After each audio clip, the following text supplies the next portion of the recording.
Hey, what is up everyone? Welcome back to another review, and today I'm taking a look at this, as well as this, and this. First, off the bat, I have to thank DreamWorks Animation for sponsoring this video, and I've thrown a link for the current Netflix show down there in the description, and I have to say, I'm surprised by how much I liked it. I honestly binged half the show in a couple of days. But anyway, that's enough about that. Let's bust these things open and see what we've got. Well, let's start from the legs up.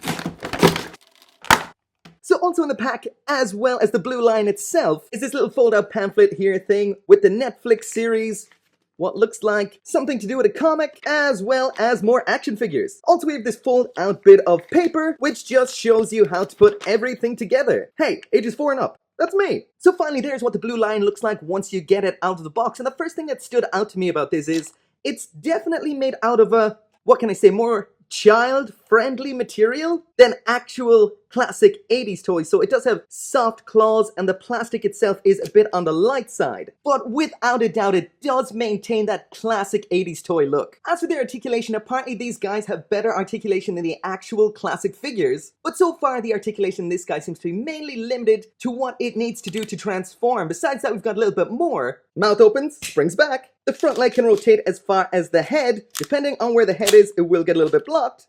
We have a bend there at the elbow, I guess you'd call it. The paw can move up and down. As for the back leg, there's all the way out to the back, up to the front, a bend right here at the knee, and again, some more paw action. Lastly then is the tail, which you can just flip up and down like this, as well as tuck away for the transformation. And as for accessories, as well as the blue lion, we get the jaw blade, missile launcher, and beam emitter. As for the jaw blade, it, well, connects into its jaws. As for the beam emitter, that can attach onto the hard points here on the legs, and the same goes for the missile launcher. And of course, the missile launcher does this.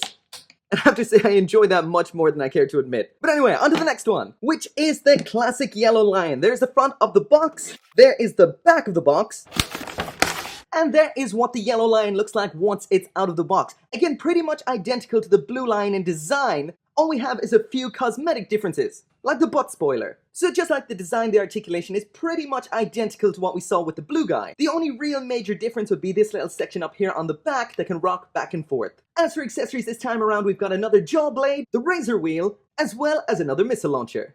Whoa. Once again, the weapons can be attached to the hard points on the legs, and the jaw blade can be held in the mouth. I will mention though that the button on this missile launcher right here has a bit of a hair trigger, and it is instinctively where you'd hold it while wanting to attach it, so it does shoot out that easily. So be warned. And there is what the yellow line looks like with all its weapons attached, well, without the missiles. Because they shot across the room when I was trying to attach them, so they're gone now. But anyway, moving on to the next line, which is the classic legendary green lion. Once again, there is the front of the box, there is the back of the box,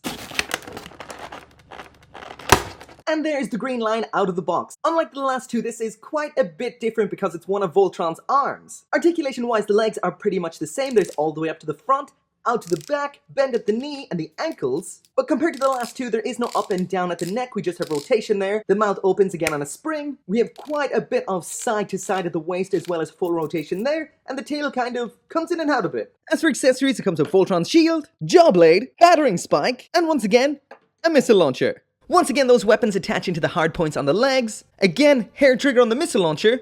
And again, jaw blade into the mouth. Finally, there is what the green lion looks like with all its equipment attached. And as for this right here, we'll keep this for later. Next on the list then is the red lion. This is the front of the box. Flipping around to the back of the box. And there is what it looks like out of the box, and definitely very similar to the last one we looked at, the green lion. Of course, that is because it's another arm, so that means all the articulation on here is pretty much exactly what we would have seen with the green guy. Featuring the same rotation at the neck, the torso, the waist, same sort of articulation at the legs. Again, the tail moves in and out as part of the transformation, and the articulation is a bit limited up and down at the neck because, of course, it's not a foot. And as for the accessories, we've got another jaw blade, laser cannon, another missile launcher, and of course, Voltron sword. And once again, those weapons can attach onto the hard points on the legs, and the jaw blade once again into the mouth. And when you're attaching things like this, I would recommend not having the missile in it, because I don't know where that went. No, wait, I found it. There's what the legendary red line looks like with everything equipped, and you know what that means? We've just got one left. And that is the big box, which is the legendary black line. There's the front of the box, the back of the box, and around here in the front of the box we have a try-me hole. But anyway, let's bust it open.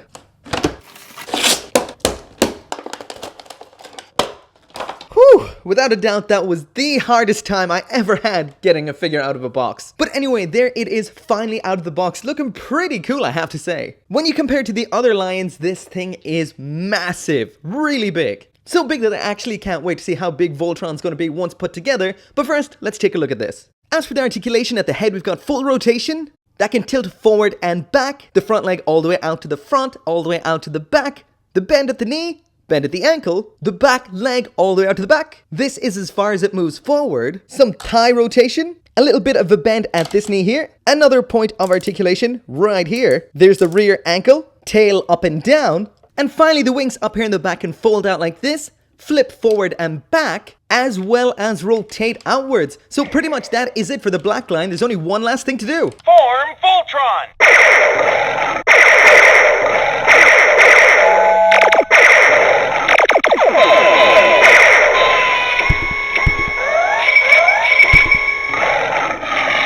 And finally, 5 mini lion bots have come together to form one super bot, and all I can say is this thing is huge. So the yellow lion makes up the left leg, the blue makes the right leg, green lion makes the left arm, red makes the right arm, and the black forms the torso and head. There is a quick look at it from behind, and as for a size comparison, here is this 16-inch monster beside the real grade Unicorn Gundam, Master Grade Double Zeta, and this thing even dwarfs the perfect grade Exia. Voltron here has both light and sound, and as for sound effects, according to the box we have over 60 and are based on the classic series.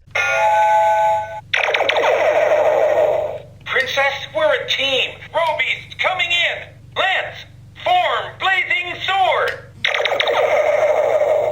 Hey, save some action from me.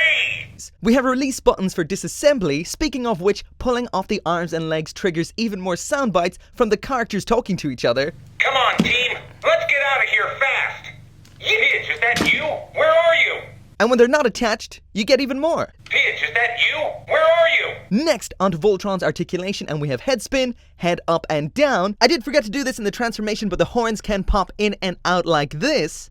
Arm rotates all the way up to the front, but is quite blocked towards the rear. Arm all the way up to the side, bend at the elbow, not much here, it can go backwards, same on both sides. Hand spin at the wrist, mouth still opens. Absolute zero nothingness at the waist.